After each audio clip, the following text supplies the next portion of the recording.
नमस्कार प्यारे बच्चों, मैं अनीता बैरागी आज आपको 12th फिजिक्स के फर्स्ट चैप्टर में विद्युत द्विध्रुव आघूर्ण के कारण निरक्षीय स्थिति में विद्युत क्षेत्र की तीव्रता का व्यंजक समझाऊंगी।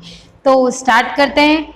सबसे पहले हमने एक डायग्राम बनाया है जिसमें ए बी हमारे विद्युत द्विध्रुव है जिनके आवेश -q और +q है, ठीक है। और इनके बीच की जो दूरी है वो 2l है। इनके मध्य बिंदु O से R दूरी पर एक बिंदु P है जहां हमें विद्युत क्षेत्र की तीव्रता की गणना करनी है। तो सबसे पहले स्टार्ट करते हैं हम। सबसे पहले हम लेंगे त्रिभुज OAP और इसमें लगाएंगे हम पाइथागोरस प्रमेय। तो पाइथागोरस हमने 10वीं क्लास में पढ़ी है। पाइथागोरस क्या होती है? कर्ण का वर्ग अन्य दो भुजाओं के वर्ग के योग के बराबर होता है। तो जो हमारा त्रिभुज OAP है उसमें हम लगाएंगे पाइथागोरस प्रमेय। तो कर्ण का स्क्वायर, तो हमारा त्रिभुज OAP में जो कर्ण है वो क्या है? AP है। तो AP का स्क्वायर बराबर लंब क्या है हमारा? OP का स्क्वायर प्लस आधार हमारा OA का स्क्वायर। तो इसमें जो हमारे पास वैल्यू है उसको रख लेंगे। हमें जो दूरी निकालनी है वो A से P तक की निकालनी है, बाकी हमारे पास OP का मान है और OA का मान है, ठीक है। क्योंकि A से B तक की टोटल दूरी 2l है। अगर इसे दो भागों में विभाजित करते हैं तो वो A से O तक l हो जाएगी और O से B तक भी l हो जाएगी। तो इन मानों को हम यहाँ रखेंगे। तो हमारा AP का स्क्वायर बराबर हो जाएगा, OP का मान है R, तो ये हो जाएगा हमारा R का स्क्वायर प्लस OA का मान है हमारा L, तो ये हो जाएगा L का स्क्वायर। जब हम AP से स्क्वायर हटाएंगे तो वो हमारा R square plus L square पर अंडर रूट लग जाएगा। तो इसको अभी हम यहीं तक रहने देंगे। उसके बाद इसी प्रकार हम लेंगे त्रिभुज OBP और उसमें भी लगाएंगे पाइथागोरस प्रमेय।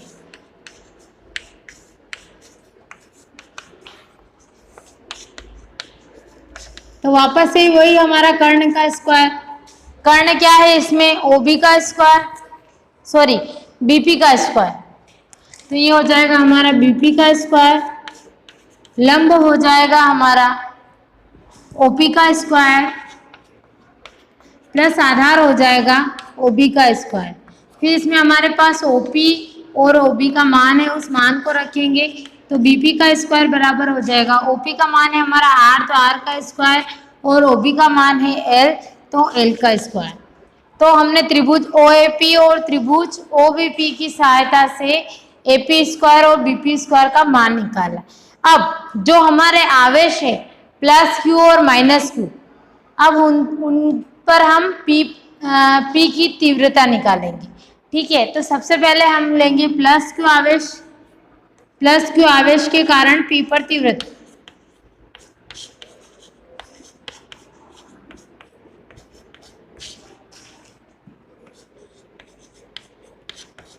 हमने विद्युत क्षेत्र की तीव्रता का व्यंजक स्थापित किया था। वो व्यंजक था हमारा E बराबर 1/4πε0 Q/r²।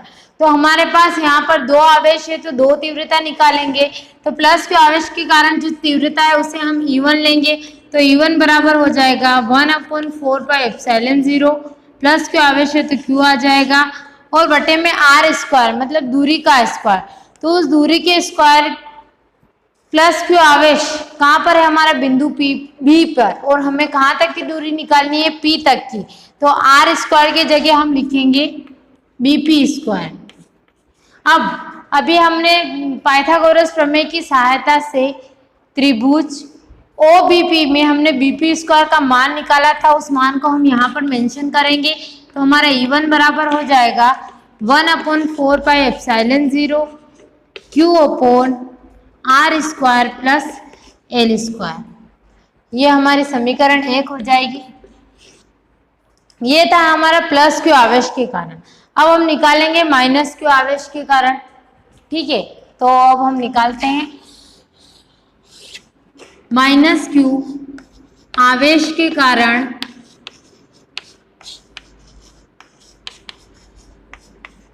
P पर तीव्रता।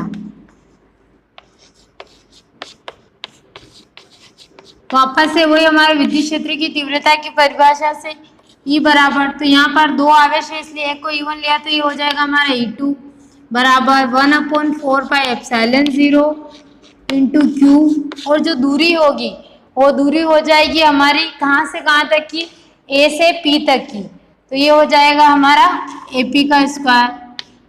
फिर त्रिभुज OAP से हमने AP का मान निकालना है, तो E2 बराबर 1/4πε0 into Q upon R square plus L square, ये हमारी समीकरण 2। इस प्रकार हमने E1 और E2 का मान निकाला। तो समीकरण 1 व 2 से हम देखते हैं कि E2 बराबर है E1 के, अर्थात E1 का मान और E2 का मान समान है। तो हम लिखेंगे समीकरण 1 व 2 से E2 बराबर E1।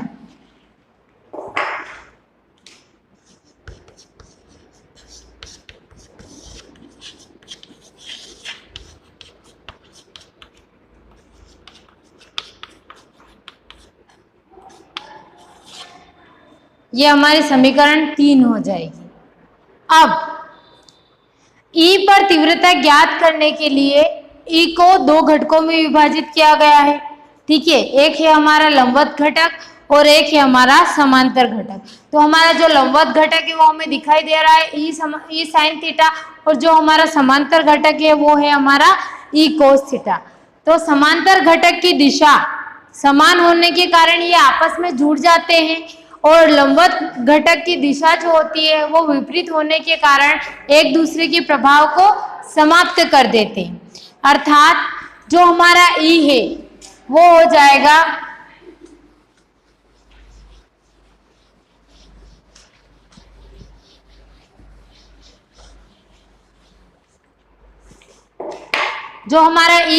हो जाएगा E बराबर E1 cos theta plus E2 cos theta. अब समीकरण 3 से हमें पता है E2 बराबर है E1 के, तो जहां पर हमारा E2 है उसकी जगह हम E1 मेंशन कर देंगे। तो E1 cos theta plus E1 cos theta, कहां से, समीकरण 3 से, E2 बराबर E1। अब ये E1 और E1 जुड़ेगा, पूरा जुड़ जाएगा, E1 cos theta plus E1 cos theta, तो ये हमारा E बराबर हो जाएगा 2E1 cos थीटा। अब समीकरण 1 से हमारे पास E1 का मान है, तो उस मान को हम यहाँ रखेंगे, तो हमारा E बराबर हो जाएगा 2 into 1/4πε0 into Q upon R square plus L square into cos theta. अब हम त्रिभुज OAP में कोस थीटा से त्रिभुज OAP में कोस थीटा का मान निकालेंगे। ये हमारी समीकरण 4 हो जाएगी। अब त्रिभुज OAP में कोस थीटा बराबर, सबने साइन कोस टेन पढ़ा है, उसमें सबने लाल कक्का पढ़ा होगा।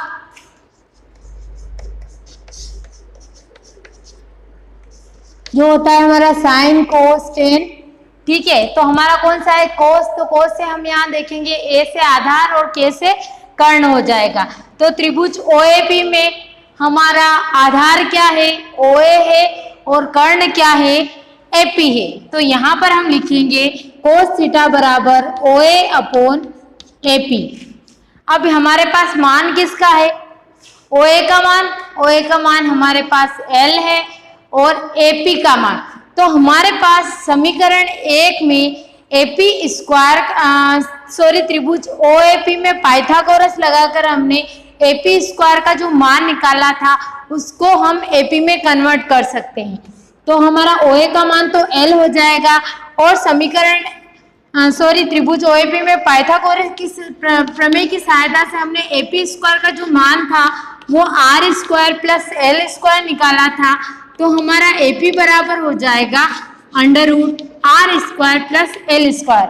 उस मान को हम यहाँ मेंशन करेंगे, तो ये हो जाएगा हमारा small l upon R square plus L square.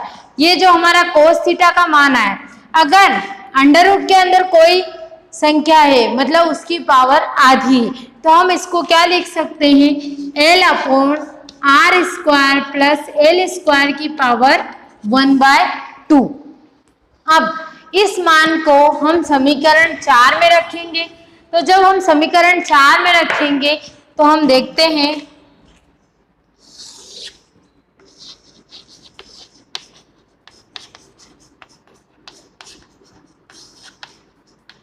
तो यहाँ पर हमारा हो जाएगा E बराबर 2 into 1/4πε0 into Q upon R square plus L square into L upon R square plus L square की पावर 1/2।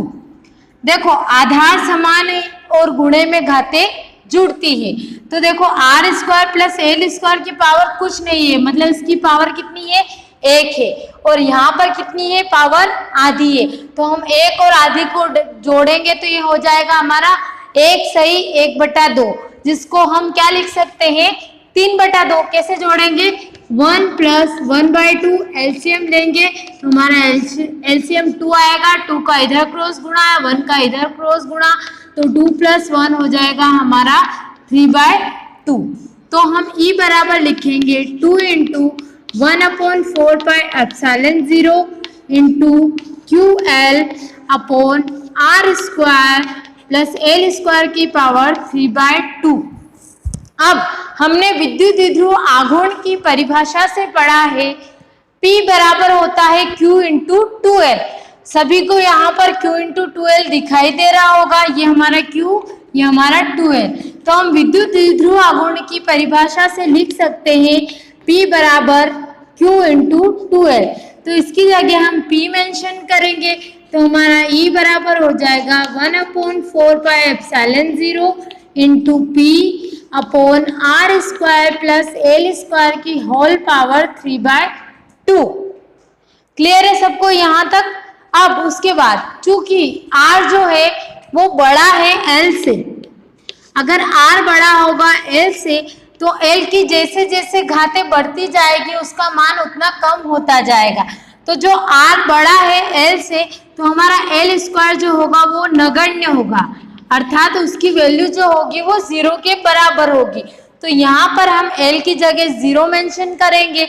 तो हमारी अगली स्टेप बनेगी